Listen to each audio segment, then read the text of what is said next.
Hello and welcome to The Drum. I'm Steve Kinane. Coming up, the Prime Minister criticised for not sending Australian medical teams to help fight Ebola in West Africa.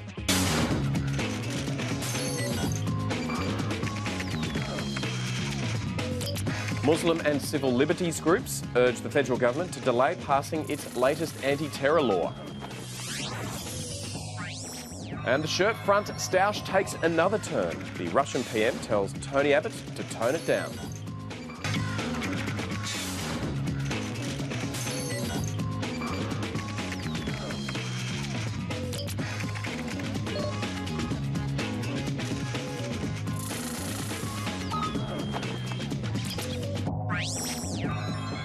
And joining me on the panel tonight, social justice lawyer Lizzie O'Shea, ABC News Radio National Political Editor Marius Benson, and in Brisbane, Tom Switzer, Research Associate at the University of Sydney's United States Study Centre.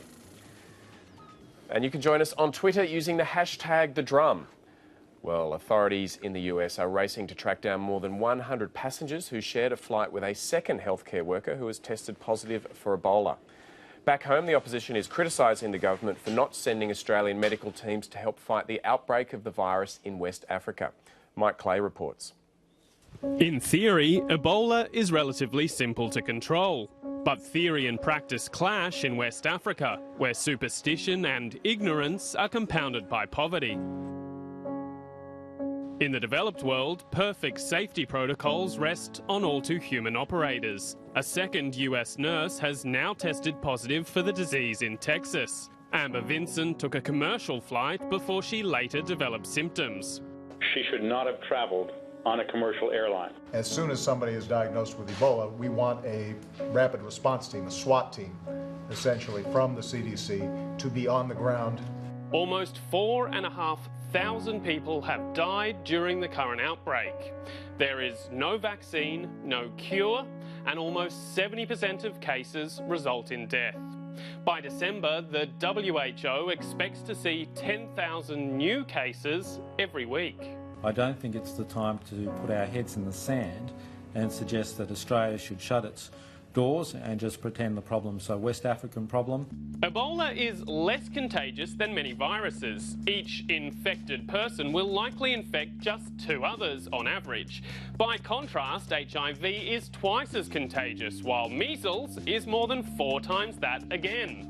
It's also extremely unlikely that Ebola would mutate and become airborne, but rumour and fear spread much faster than either Ebola or truth. We can't be certain that we won't get an Ebola patient here. The US, UK, France and Germany are all sending military personnel. But while the Abbott government has committed $18 million, it's resisting calls to send Australians. I think it would be a little irresponsible of an Australian government to order Australian personnel into this very dangerous situation. If we could guarantee their safety, there would be no need to send people to this region. But there are people that are willing to go. But beyond money, we need to provide personnel and equipment to help with this crisis. We've been told by the World Health Organization that if we don't use this next 60 days to close down the spread of this virus, the risk grows exponentially. If Ebola spreads to neighbouring African nations, the World Bank says the economic cost would be over $30 billion by the end of 2015. We have the resources, we have the expertise, and we have the personnel. They don't need to force anybody, they just need to ask. Marius, is it as easy as the opposition is suggesting to be able to send personnel over to West Africa? Well, there's a few individuals going over right now, so some people have taken that decision. They're very, very brave people, obviously. But it's another leap for the government, certainly, to order people, and Tony Abbott says that various preconditions have to be met before he can consider making it mandatory that people go over there, one of them being that we've got to have somewhere for them to go in the case of contamination. That can't be Australia because it's 30 hours away in terms of evacuation. So, I mean, I find it very difficult to actually get a clear picture of exactly what the risk is to people who do go over there to treat people, because on the one hand, Peter Dutton today was saying, and this package was addressing the same issue. Peter Dutton was saying, it's not like flu, it's not that easily spread, but I was speaking to Brian Owler, who we just saw from the AMA, and he was saying any breach in the protocol, which seems to have happened in the United States, it's a really strict protocol about anti-contamination. Anything comes into contact with mucous membrane and you're in deep trouble. So there's a lot of unanswered questions, regardless of how enthusiastic people are to help. Lizzie, would it be irresponsible for the government to send personnel over to West Africa if they can't guarantee treatment if they caught Ebola? I mean, my concern is we're currently engaged in airstrikes in Iraq, and it may be that we end up sending in ground troops, and that's a dangerous situation as well. This, I think, is potentially much more dangerous. If we get to 10,000 new cases a week, that's an incredible humanitarian disaster, and it's got a real potential to start spreading around the world. And I would hope that, early attempts to try and rectify the situation and contain the disease will pay off. So I feel like we need to do what we can while we can, as quickly as possible. Tom, what do you think we should be doing? Well, I think ultimately this is a matter for the United States, and the American leadership, American military will be the main powers that can control this problem in West Africa. Already President Obama has dispatched something like $750 million and 3,000 military personnel to West Africa. To the extent that countries like Australia can play a role, maybe there is a role for that, barring the health considerations, which are very severe at this stage. But I was intrigued the other night on Q&A. My good friend Greg Sheridan, who's a strong supporter of the Abbott government, was very hard on Tony Abbott and Julie Bishop for not doing enough to commit troops to West Africa. So to the extent that Greg's views are plausible, and that's a real indictment on the Abbott government. I will say this is a very complicated situation, and it's not altogether what will happen. I mean, the World Health Organization, I was intrigued just to find out this week, Margaret Chan, the executive director, was not in Moldova, but in Moscow this week, talking at a conference about the imperative of raising taxes on tobacco. So it seems like priorities of many of our eminent public institutions, not just governments, are out to lunch. All right, well, immunologist Peter Doherty won a Nobel Prize in 1996 for his research in the role of T cells in the immune system. His latest book, released last year, is called Pandemics, What Everyone Needs to Know, and he joins us now from Melbourne. Peter Doherty, thanks very much for coming on. Pleasure. You've admitted that you underestimated how quickly Ebola would spread through West Africa with this outbreak. What did you get wrong on that one? I think we all got it wrong, really. We've had Ebola around since 1976, and I think there were a couple of thousand severe cases up till the present outbreak, and now we've had more than 4,000 deaths. And I think everyone thought that because it's such a severe disease, so obvious and so horrific, that we'd jump on it very quickly, practice barrier nursing, isolation, quarantine, and control it. And that had happened previously in Africa with substantial input from both Europe and from the American Centers for Disease Control, the CDC. This time, boots weren't on the ground as quickly as they might have been.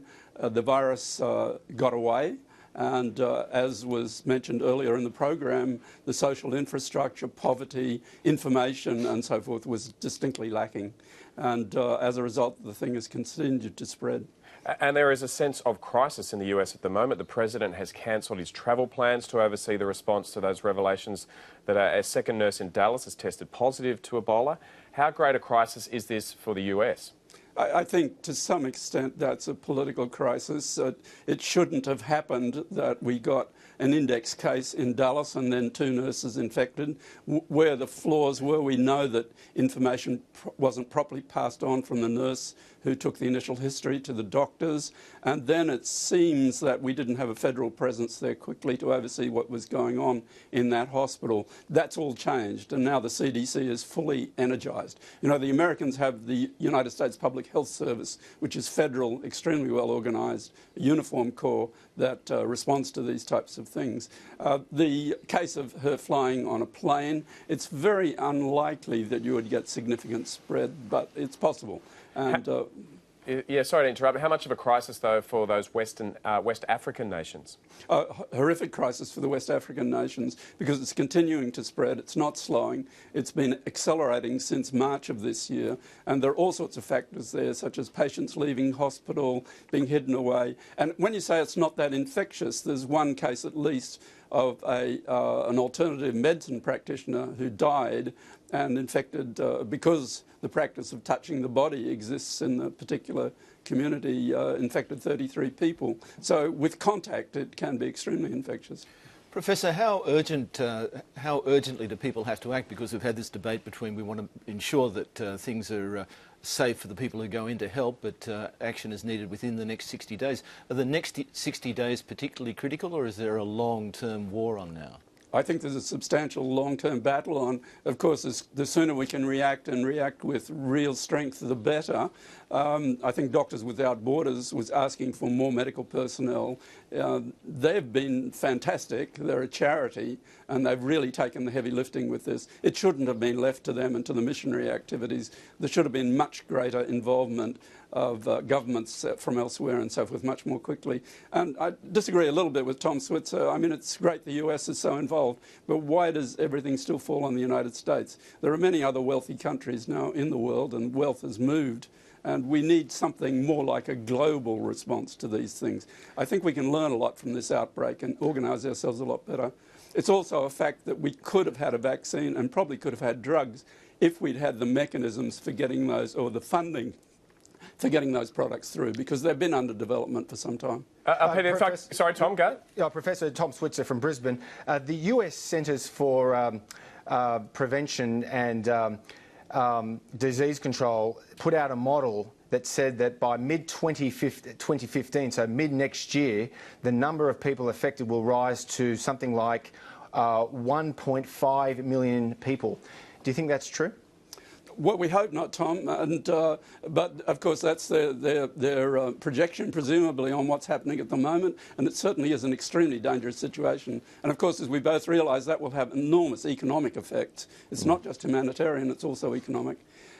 We hope, though, that we can get a vaccine in there much more quickly. There was a vaccine pretty much, I think, ready to go for final testing in 2010. There are also various drugs under development. The problem is they haven't really been tested for safety testing and all the rest of it. We've got a model where often these sorts of products are developed in academic institutions, and then if they're to be taken through to use or to practicality, we need the involvement of the pharmaceutical, big pharma industries. And of course, there's been no economic motive for them to do that. We need a new model that actually funds this sort of stuff, and so we're much better prepared. I think there's a possibility we may have a vaccine by the end of the year. Wow. You wrote recently, Professor, about how a virus like this tests the robustness of the public health system. To what extent do you think that situations like this highlight the need for greater investment in well-organised public health systems? I'm not sure. I've been wondering. There have been cutbacks to the CDC, which is the primary arm that has been so effective against diseases like Ebola. They're almost like, you think of them like the US Marines going in, the CDC goes in. And they have been cut back. You know, what's happening in the Western societies, including our societies, we're having to face substantial cutbacks in public funding for various reasons. I think public health is one thing that has to be in the public domain, and we have to resource it properly. I think this whole experience should cause us to look again at how we handle these threats. We are okay at dealing with the things we know about, but we hadn't really appreciated what a threat Ebola is, and we all underestimated it. And just finally, the opposition is calling for the government to send personnel to West African nations. What do you think Australia should be doing? I think we'll inevitably have to put more resources in one way or another. If we can't put more personnel in for whatever reason the government suggests, then I think we'll have to put more money in. If we do get a vaccine, for instance, think of the cost of getting that out there to West Africans. You know, West Africans still die from yellow fever, and there's been a wonderful vaccine for that around since the 1950s. Lack of resources is a major problem in this. Professor Peter Doherty, thanks so much for joining us. Thank you. Well, US-led airstrikes have killed hundreds of Islamic State fighters in Kobani in northern Syria, but there's still a threat the jihadist group could seize the besieged town. Australia's Acting Defence Force Chief Ray Griggs has refuted suggestions IS militants are close to attacking the Iraqi capital of Baghdad. Well, people have been saying that Baghdad could fall within a week for about 3 months. So my understanding is it's relatively stable in terms of movements and in key parts of the area, the Iraqi security forces are holding their own. Australian Special Forces are still on standby to help fight the Islamic State group, but a legal framework for troop status is being negotiated. We are working as quickly as we can with the United States and with the Iraqi government to finalise a status of forces agreement. Our special forces are ready to go. They are ready to go, and as far as this government is concerned, we want to see them in Iraq as quickly as possible so that they can work with the Iraqi security forces to ensure that the gains made by the ISIL death cult are halted and reversed as quickly as possible.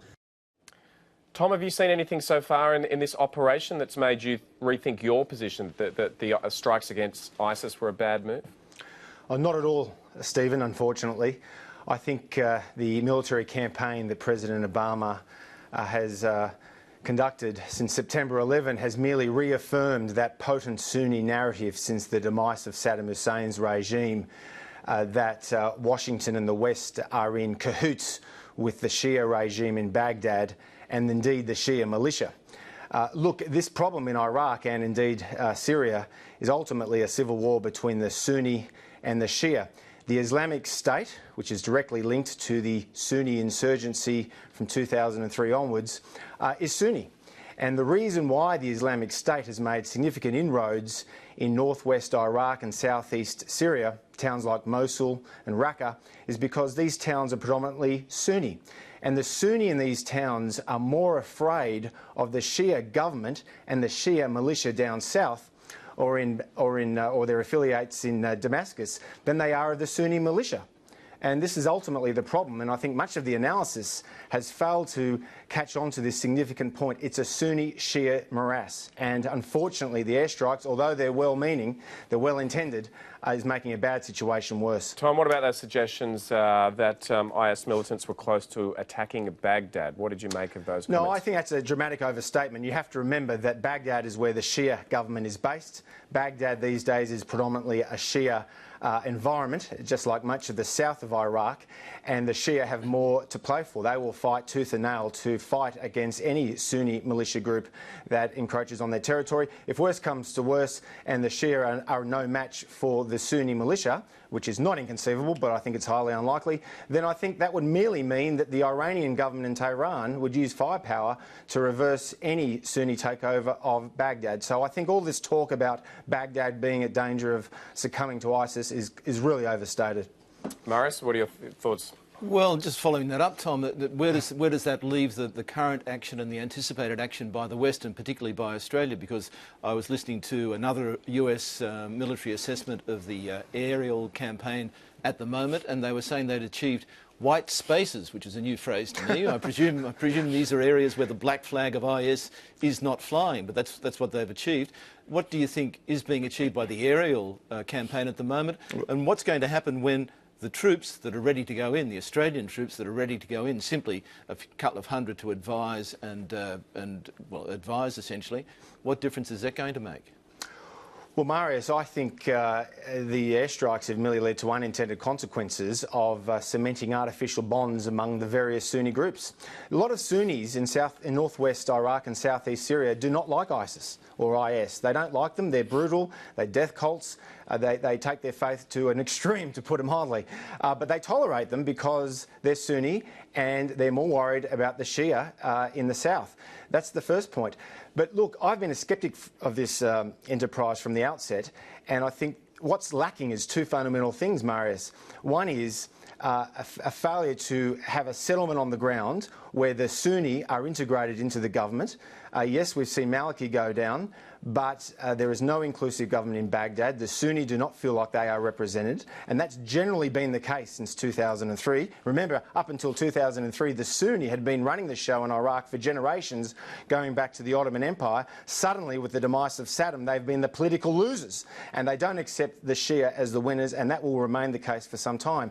The second point is, as General Martin Dempsey, the chairman of the Joint Chiefs of Staff, has made perfectly clear to Congress, This war will not be winnable unless the United States is committed to ground troops. And President Obama has made it quite clear that the United States is in no mood to commit ground troops. Incidentally, the only two countries out of the potential coalition fighting ISIS that is capable of producing ground troops and wants to commit ground troops are Syria, which the Americans, technically speaking, still want to bring down, and Iran, which the Americans don't even recognise.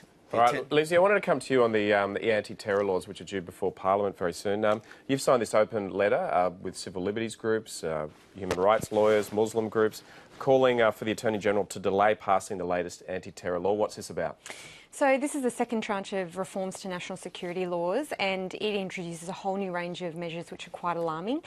There's an effective reversal of the onus of proof for people who've been in certain areas, which will probably be ISIS-controlled areas. Returning to Australia, they have to explain why they were there. There's also a whole new set of crimes that will have life imprisonment attached to them, which I find to be very troubling, including one which is associated with subverting society, which is defined in the bill as being, including things like attacking information systems, which to me, or to my mind at least, could capture things like denial of service attacks, which is really the online equivalent of a sit-in, could possibly be captured by this particular provision. So I'm really concerned Sometimes about... it's a bit more than a sit-in, though, isn't it? It could be an act of terror, couldn't it? It could be. Well, it's very unclear how these things will be defined, and there's almost been no opportunity to have a decent discussion about this. Is that the issue here, is that you feel like it's been pushed through without proper scrutiny and proper debate? There's definitely been a lack of scrutiny, and we've seen that in relation to the first round as well, and we'll probably see it pushed through with the third when it eventually comes, which will involve data retention. But I also think the powers are extremely broad, and we've not seen the case for them yet. There's also another provision which criminalises reporting in relation to delayed search warrants, which I think is also very troubling. So you can have an officer go in and impersonate someone and also search a house without being told why that was the case or seeing the warrant for up to 6 months afterwards. These kinds of things are not necessarily justified in my view, and we certainly need to have more discussion about why they might be needed, and also how we can justify things like criminalising reporting on them if that's what eventually proceeds. All right. Well, the diplomatic stoush between the Australian Prime Minister and the Kremlin has taken another turn. Russian Prime Minister Dmitry Medvedev has called on Tony Abbott to tone down his threat to shirtfront Vladimir Putin. If he likes to use sports terms, let him go ahead. Mr. Putin is quite adept at sports, and they could have forceful debates. That said, serious politicians should choose their words carefully.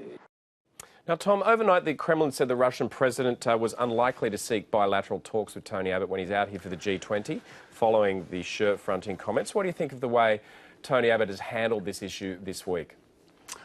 Well, on the one hand, Abbott is merely reflecting the thoughts and attitudes of the broad cross-section of the Australian people who remain quite understandably outraged at the Russian-backed rebels who, and all the available evidence seems to indicate that they were responsible for shooting down the Malaysian passenger jet on July 17. So in many respects, Abbott is reflecting the thoughts and attitudes of many Americans. But the language was clearly provocative. And I might say the same thing could be said about the opposition leader, Bill Shorten, who is basically saying that President Putin is not even welcome in Brisbane. I take a different view. I think one can be critical of the Russian-backed rebels and still believe that it would be counterproductive to ban Putin or to say he's not welcome for this simple point. I mean, the whole point of organisations or international organisations like the G20 is not that they're a reward for obliging behaviour, but that they're a forum to help find ways of meeting common challenges. And the fact is the West does need Russia to help secure a nuclear deal with Iran. It needs Russia, the Americans certainly need Russia to help withdraw US equipment from Afghanistan through Russian territory. Just this week, the Secretary of State, John Kerry, announced that Washington and Moscow would be sharing intelligence on how to combat the Islamic State terrorists. And let's not forget, a year ago, Putin bailed out President Obama and Prime Minister David Cameron when he orchestrated a deal with the Assad regime to relinquish its chemical and biological weapons in order to defray the Americans and the British taking out Damascus. And thank goodness for that, because if Damascus fell a year ago, that void would have merely been filled by jihadists. Marius, does Tom have a point there? You've got to be careful not to isolate a big power like Russia? Yeah, and I think the government's accepted that. In fact, they some time ago abandoned the idea of trying to prevent Vladimir Putin coming here. The Prime Minister openly saying it's not up to us, we're only the host. But I think the question of the terms used by the Prime Minister is still a valid grounds for discussion. I mean, on Tuesday, whatever it was, he said shirt front, and on the following day he was not repeating that word, and that was significant because I think I agree with Tom that the concern expressed by the Prime Minister would be generally felt in the public about the Russian-backed rebels bringing down a plane involving 38 Australians or Australian residents. But some people were surprised and thought it wasn't prime ministerial to be talking about shirt fronting. It was just too physical an image for a Prime Minister. He should have stuck with robust discussions on the first day. Lizzie, is it better to have the Russians at the table than having them isolated? I think Tony Abbott is an embarrassment on this front, and I think it's a demonstration that, well, the whole issue of the flight being brought down should demonstrate that violence is no way to solve political problems. And here we have our Prime Minister essentially making violent threats. I mean, I know they're not necessarily quite as serious, but it's not diplomacy. It's just sort of sending the message that the way we solve political problems is having a biff, and that's not really helping. But was it really a violent threat, or did he just misinterpret what a shirt fronting was? I don't know. I'd like to see who came out better if he actually delivered, I have to say. All right, and with Vladimir Putin's visit to Australia only 4 weeks away, head to the Drum website to read an article about the politics behind the G20 from the ANU's Dr. Susan Harris-Rimmer.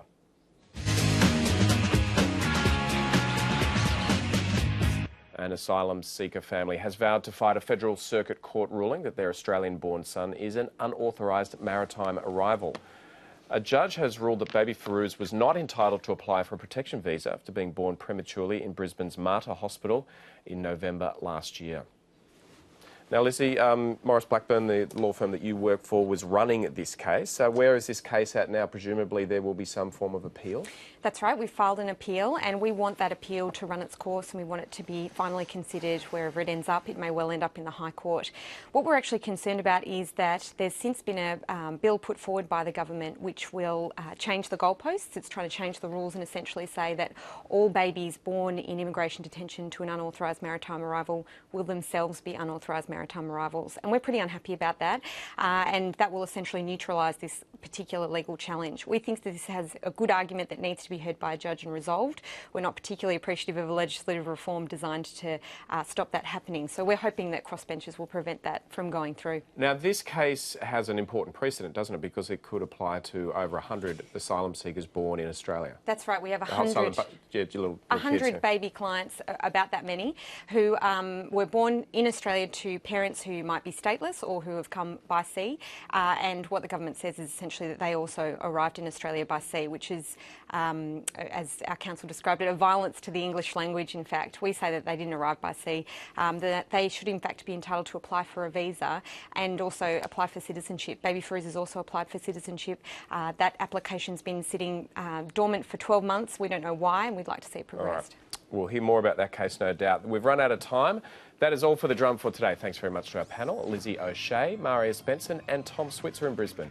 You can check out the website at abc.net.au/thedrum, and we'll see you again tomorrow.